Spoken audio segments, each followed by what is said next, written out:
tell me, what kind of insight are we going to see into the music industry that we don't typically see on TV? You're going to see how songs are made. I mean, there's so many music competition shows on TV, but no one has ever pulled the curtain back to show how these songs are created, and it is fascinating. Yeah, I think what you're going to see is an unknown songwriter come out and play their song, knowing that he's going to collaborate with one of the three greatest producer collaborators in the world.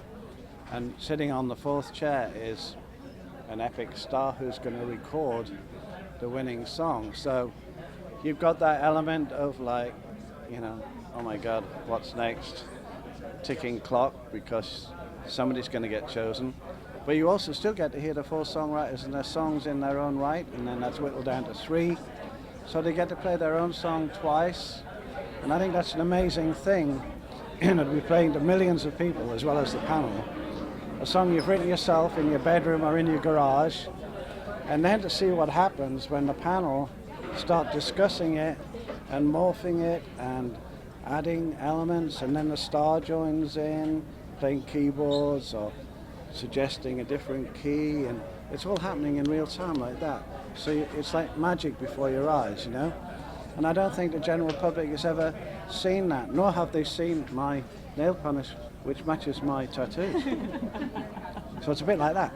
Now you mentioned that there are going to be star guest recording artists coming on the show. Were there any pairings where you're like, wow, this collaboration is a hit, like hands down? I would say probably 11 out of 11, and there's 11 episodes.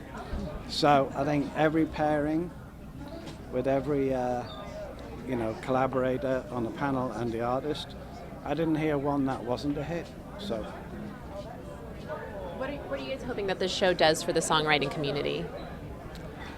I hope, I mean, I know it's going to shine a light on them. I mean, people don't really think too much about the songwriters. They enjoy music every day. It's a part of everybody's lives. But they're usually thinking about the artist who's delivering that song. And very often the artist is also the writer, but very often they're not, or they have many other collaborators. And it's really fascinating, this show, to basically shine a light on these people that are giving us these songs. So it's incredibly exciting. And as Dave said, to see a song start as this little seed and an idea from this, unknown writer, and have it come in and see what happens to it as it's been given love and nurturing and the ideas of all these master writers. And then in turn have the point of view of the intended artist who might want to take it on. You learn things about like why a song might speak to them or not, why they might love a song but it's still not right for them, so they can't do it. Or a song they actually love, and as a viewer you might think, why do they love that song? That seems not at all a song that artist would go for. But then they say, you know what? Strip it all away. Just sing it with just a piano. And all of a sudden it comes to life and you think, oh gosh, that's why they said it. Now I know what they heard. Yeah. I didn't hear that before, but these people can hear it. And it's incredible that they are giving these unknown writers a shot. Mm-hmm. And really, and they're putting their all into it, and you are along for the journey.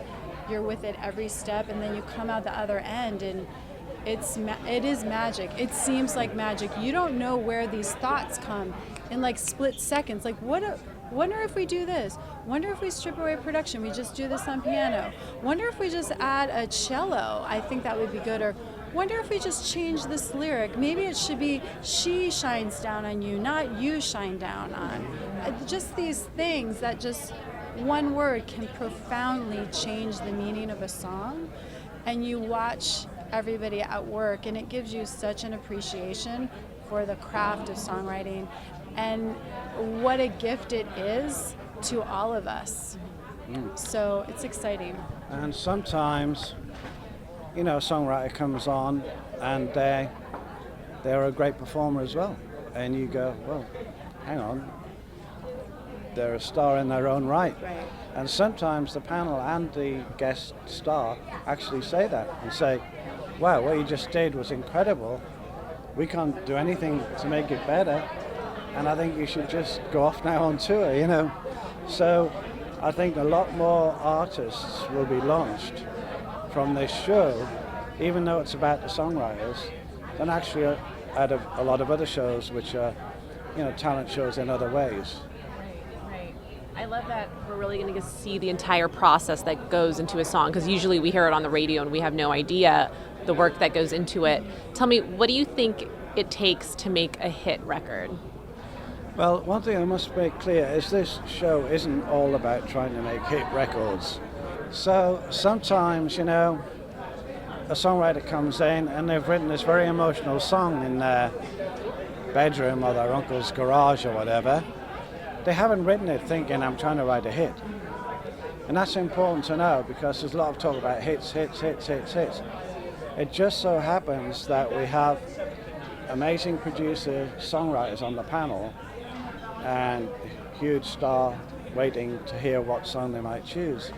Now, it takes a lot of, you know, it's like a little community that goes, well, actually, that song, even though it's very personal and emotional, could actually be very personal and emotional to a lot of listeners if we just twisted this bit a little bit. Esther Dean is magic at that, you know. The song comes on, I can give away a bit, right? Go ahead. A kid came on, a really good song, and he called it Hate Love. Now the whole panel looked a bit like, that's a tricky one, you know, Hate Love. And the song was great and the melody's great, and then Esther Dean went and said, why don't you change it to, I don't want to be the one to make you hate love. And suddenly the whole thing flipped about, and the whole song went in a different, you know, it had different meaning. And, you know, so there's little genius things that can happen, and you don't usually see it as a general public. Obviously, I've been writing songs for like 45 years or something. I was writing songs before the television. There was no television when I wrote songs. I had to run around the street singing them. There was no radio. What is he saying? I had to go around yourself. and knock on people's door and go, I've written a song. If you love that video, you're going to love everything on the Access YouTube channel. So hit the subscribe button. You can thank me later. Hit it. Now. Thanks.